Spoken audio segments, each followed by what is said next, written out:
Hey friend, how's it going? Hope you're doing well. I have I think this is hilarious.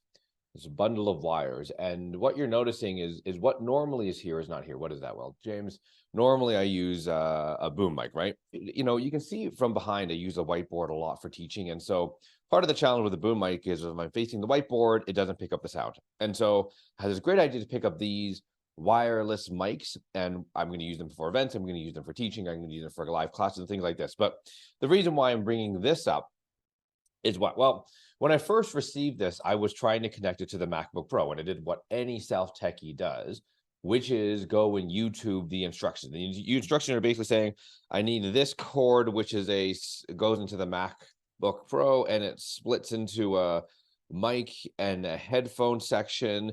And so out of my lovely minimalist setup, which you can't see, but it is minimalist, I have this bundle of wires and it must be hooked up to headphones all the time. And it was driving me freaking insane. And the other thing is it wasn't charging at the same time, which means I had to watch the battery levels on both this thing and the receiver. And it was just driving me nuts. And I was about to return it.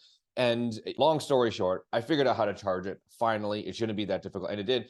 And I also figured out while I'm charging it, I could plug the receiver right into a USB-C. So I didn't even need this rat's nest of stuff. And in fact, if I go to the instructions, it's right there. And why am I telling you this? Because a lot of the times when we struggle with something, we tend to go on YouTube and listen to the result. And the fact is, I didn't need to do any of that. I didn't need to make an additional purchase. I didn't need to set this thing up. I didn't need to have to worry about all of that. But because I went to what was the easy source of information, it's not wrong, but it wasn't the easiest thing I could have done, right? Had I actually read the instructions, that's coaching, that's good coaching for you that you pay for, right?